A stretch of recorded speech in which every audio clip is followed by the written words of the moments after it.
নিজে হাতে লাগানো গাছ আমার, জানো তো এই গাছটি। তো এটির থেকে এই পেয়ারাটি এখন আমি ছিঁড়ব। এই দেখো, সব রকম ফ্রুটস দিয়ে, চিয়া সিডস দিয়ে আর ওটস দিয়ে নিয়ে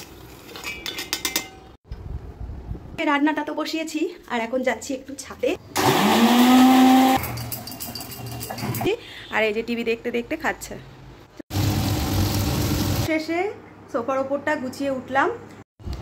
গুড মর্নিং সবাইকে, আশা করছি তোমরা সবাই খুব খুব ভালো আছো। রোজকার মতোই আমরাও বেশ ভালো আছি, রোজকার মতোই। তো সকাল সকাল আজকের ব্লগটা শুরু করে দিয়েছি। এখন বেজে গেছে সকাল 10টা। ঘুম থেকে উঠেছি, আজকের দিনটা তো শনিবার। উঠে জানো তো সকালবেলায় অনেক কিছু কাজকর্ম থাকে। বাসি বিছানা তুলে বাইরে এসে সমস্ত রান্নাঘরের কাজকর্ম করে নিয়েছি। রান্নাঘরে দেখতে পাচ্ছ তো কত বাসন, ওখানে সমস্ত বাসন কিন্তু মাজা কষা করে নিয়েছি। গ্যাস পরিষ্কার করেছি। এই যে টেবিল রয়েছে, টেবিলটাকে সাবান দিয়ে ভালো করে মুছে, পরিষ্কার কাপড় দিয়ে মুছে নিয়েছি। এই দেখো, সকালবেলায় টিফিনের একদিক দিয়ে কাটাকাটি চলছে আর একদিক দিয়ে মেয়েরা খাচ্ছে। তো এই যে এটি হলো বড় মেয়ের টিফিন। আজকে সব রকম ফ্রুটস দিয়ে, চিয়া সিডস দিয়ে আর ওটস দিয়ে নিয়ে নিয়েছে। আর টক দইও আছে এর সঙ্গে। আর এখানে রয়েছে দেখো আপেল, আম, আর এখানে পেয়ারা রয়েছে, এটিও কাটা হবে। আর এই দেখো আর একটা আম জলে ডোবানো রয়েছে। তো তোমাদের দাদা এখনও আসেনি, ও এলে পরে এই আমটিও কেটে নেব। আর এই যে পেয়ারা। তো আজ সকালের টিফিনে কিন্তু আমাদের এসবই রয়েছে, কারণ শনিবারের দিন সকালবেলায় আমরা ডিম খেতে পারবো না। তো এই যে প্রথমে একটু চা খেয়ে নিয়েছি, চায়ের সঙ্গে সবাই মিলে একটু বাদাম খেয়েছিলাম। তারপরে এই যে, আর এই যে আমার দুই মা জননী বসে আছে। তো এই যে এই হলো আমাদের সকালের টিফিন। আর এদিকে দেখো ওয়েদারটা রয়েছে আজ বেশ ভালো। সকাল থেকে কিন্তু মেঘলা আকাশ রয়েছে, কিন্তু হালকা হালকা রোদ্দুর রোদ্দুর ভাব রয়েছে। তো সকালের আপডেট দিয়ে দিলাম, সকালে আমরা কি কি করছি না করছি। আর এখন থেকে শুরু করে দিলাম তো নতুন আরেকটি ব্লগ। সারাটা দিন তোমাদের সঙ্গে রোজকার মতোই থাকবো। সারাটা দিন কি কি করি না করি সবটাই তোমাদের সঙ্গে ব্লগের মাধ্যমে শেয়ার করব। আজ সকালে টিফিনটা একটু অন্যরকম, সেগুলো তো তোমাদের দেখিয়ে দিলাম। তো এদিকে দেখো বড় মেয়ের খাওয়া হয়ে গেছে আর আমিও একটু ফল খেয়ে নিয়েছিলাম। ছোটো জনকে একটু খাওয়ার কথা বললাম। তো রোজ যেহেতু ওর সকালবেলায় ভাত খেয়ে স্কুলে যাওয়া অভ্যাস, সে বললো ভাতই খাবে, তাই তাকে আর খেতে দেওয়া হয়নি। এখন উঠবো, সবজিগুলো কাটার পরে তাকে খেতে দেব।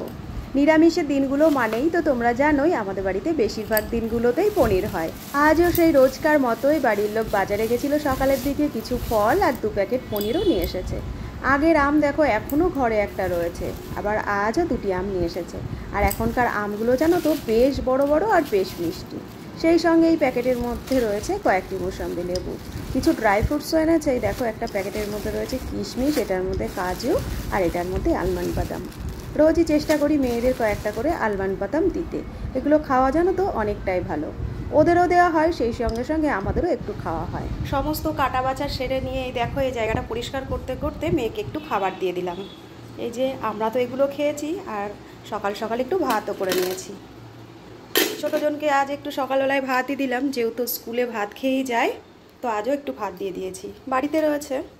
আর এখানে এই যে কাটা বাছা আমি সমস্তটা সেরে এখানে তুলে নিয়েছি। রান্নাটা তো বসাতে হবে, বেলা অনেক হয়েছে। তো আজ যা যা রান্না হবে এই যে এখানে সব কিছু গুছিয়ে নিয়েছি। এবারে পরপর সব বসাবো একটা একটা করে, আর রান্নাটা তাড়াতাড়ি করে নেব। আর ওদিকে ছোটোজনকে দিয়েছি খেতে। এই যে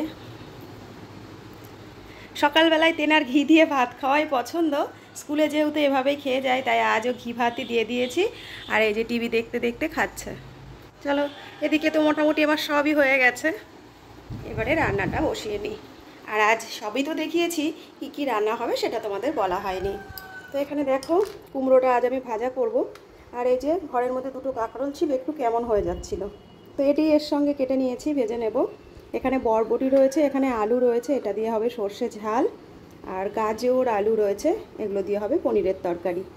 আর এই যে মশলা যেগুলো করব একটু একটু করে সব বার করছি। আর এখানে রয়েছে টমেটো কুচি, আদা আর লঙ্কা, এই রান্নার মধ্যেই যাবে। তো আপাতত এতটুকুই জোগাড় করে নিয়েছি। চলো আর দেরি না করে রান্নাটা বসাই। রান্নাটা শুরু করার আগে সবসময় আমি চেষ্টা করি গুছিয়ে নিয়ে তারপরে গ্যাস জ্বালানোর, তাতে করে সময়টাও কম লাগে আর রান্না করতেও সুবিধে হয়। প্রথমেই আগে আমি পনিরের তরকারির মশলাটা করে নেব। এখন তো মেঘলা ওয়েদার চলছে, কখন কারেন্ট চলে যাবে আর তখন মুশকিল হয়ে যাবে, শেষে মশলাটা করা অসুবিধে হয়ে যাবে। আজ তো এমনিতেও আমাকে হাতে মশলা বাটতেই হবে। ওই যে তোমাদের দেখালাম বরবটির সর্ষে ঝাল করব, ওটির অল্প পরিমাণ সর্ষে লাগবে, তো সেটি ভাবলাম হাতেই বেটে নেব।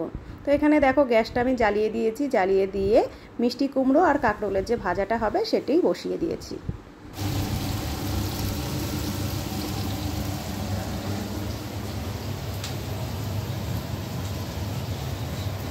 ওদিকে যতক্ষণে আমার ভাজাটা হবে ততক্ষণে এদিকে মশলাটা করা হয়ে যাবে। বেশিরভাগ সময় জানো তো আগে এরকম শিলেই মশলা বেটে রান্না করা হতো, আর এখন যেহেতু দাঁড়িয়ে দাঁড়িয়েই বেশিরভাগটা রান্না করা পড়ে, তাই আর শিলে মশলা করতে ইচ্ছা করে না।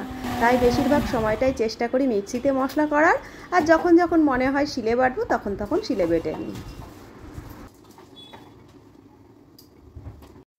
ওদিকে আমি রান্নাটা তো বসিয়েছি, আর এখন যাচ্ছি একটু ছাদে। তার কারণ ছাদে গাছে এখনও দুটো পেয়ারা রয়েছে, একটা পেকে গেছে, চলো সেটাই পারবো। তো এই যে চলে এলাম ছাদে। তো এই দেখো 4টে পেয়ারা তো হয়েছিল, তো এই যে একটা আর এই একটা। এখানে দেখো 2টি পেয়ারা হয়েছিল, এই যে বোটাটায় এখান থেকে একটা তুলে নেওয়া হয়েছে, আর এই একটা রয়েছে।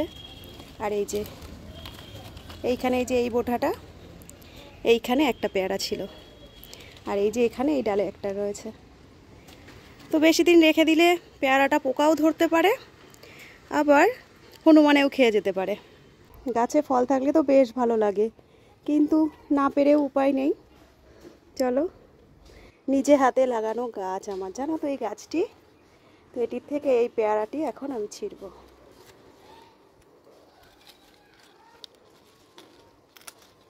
এই দেখো ফাইনালি আমি পেয়ারাটা ছিঁড়ে নিলাম। আগে যে পেয়ারা 2টি ছেঁড়া হয়েছিল, একদিন সকালবেলায় জানো তো হনুমান চলে এসেছিল, আর এই যে এইখানটিতে হনুমান একটা বসা ছিল, আর এইখানটিতে একটা বসা ছিল। তো গাছটা তো এখানে ছিল, তো আমি ভাবলাম মনে হয় হনুমানে আজ নিয়েই যাবে পেয়ারাগুলো, আর ঠাকুরকে দেওয়া হবে না। আর এতটুকু গাছের প্রথম ফল ঠাকুরকে না দিলে ভালোও লাগছিল না। তারপরে আমি তো এই দরজার কাছটায় এসে দাঁড়িয়েছিলাম, হনুমান দেখে বেরোতেও ভীষণ ভয় করছিল। তো এইখানেই দেখো কয়েকটা ওই বাটাম মতো রাখা রয়েছে, তো আমি ভাবলাম এটি নিয়ে যদি দাঁড়ায় হয়তো হনুমান চলে যেতে পারে। তো ভয়ে ভয়ে এসেই দৌড়ে এইখান থেকে একটা বাটাম নিয়ে হনুমান দুটিকে তাড়িয়ে, তারপরে ঠিক এতটুকু সাইজের থেকেও একটু বড় সে পেয়ারা 2টি আরও একটু পেকেছিল। তো সে 2টি তারপরে তুলে নিয়ে গিয়ে প্রথমে ঠাকুরকে দিয়েছিলাম, তারপরে ওর বাবা আর মেয়ে খেয়েছিল, সেটি আর আমার ভাগে হয়নি। তো চলো, ওইদিকে তো রান্না বসানো রয়েছে, ঘরের দিকে যাই। রান্না কমপ্লিট করে রান্নাঘরের সমস্ত কাজ করে তারপরে একবারে স্নান করে চলে এসেছি, আর এখন এসে ঘরের ভিতরে সোফাটা পরিষ্কার করে নিচ্ছি। আগের দিন দুপুরবেলায় ভেবেছিলাম যে সোফার উপরটা পরিষ্কার করে ফেলবো, কিন্তু পরে আর ইচ্ছে করেনি, করাও হয়নি। বরাবরই আমি সবসময়ের জন্য চেষ্টা করি ঘুম থেকে যখন উঠি তখন একেবারে বাসি বিছানাটা পরিষ্কার করে ঘরটা পরিষ্কার করে বেরোনোর। তবে রোজ দিন তা হয়ে ওঠে না। সপ্তাহে যে কটা দিন মেয়ের স্কুল থাকে সে কটা দিন সকালবেলায় ঘুম থেকে উঠে বাসি কাজকর্মের সঙ্গে সঙ্গে মেয়ে কি খেয়ে যাবে, কি টিফিনে নিয়ে যাবে সেগুলোর জোগাড় চলতে থাকে, তাই এদিকের কিছু কিছু কাজ পড়ে থাকে। বেশ কয়েকদিন হয়ে গেল সোফার উপরে অনেকগুলো জামাকাপড় ছিল, সেগুলো আর গোছগাছ করাই হচ্ছিল না। তাই ভেবেছিলাম যে আজ স্নান করার পরে সমস্তটা গোছগাছ করব, তারপরে বসবো। তো এদিকে দেখো চুলটা আমার এখনও ভেজা রয়েছে, ঘর দৌড়ের সমস্ত কাজগুলো একেবারে করব, তারপরে একটু বসবো। তো এই দেখো অবশেষে সোফার ওপরটা গুছিয়ে উঠলাম। স্নান তো করে এসেছি, আসার পরে ঘরের ভেতরটা যখন ওরকম দেখছি আমার একদমই ভালো লাগছিল না। কাজ ফেলে বসে থাকতে আমার একদমই ভালো লাগে না, সমস্ত কাজ করব তারপরে একটু বসবো, আর তখন যেন তো বসলে একটু শান্তিও থাকে, কোনো তাড়া থাকে না যে পেছনে আমার কাজ রয়েছে, করতে হবে, এটা করতে হবে, ওটা করতে হবে। তো শ্যাম্পু করে দেখো আজ স্নান করেছি। আজ শনিবার, আর আমি বেশিরভাগ দিনটাই চেষ্টা করি শনি মঙ্গলবারেই শ্যাম্পুটা করতে, বুধবারের দিনেও করি, খুব একটা অসুবিধা নেই। অন্যান্য দিনগুলো একটু চেষ্টা করি যে শ্যাম্পু যাতে না করতে হয়।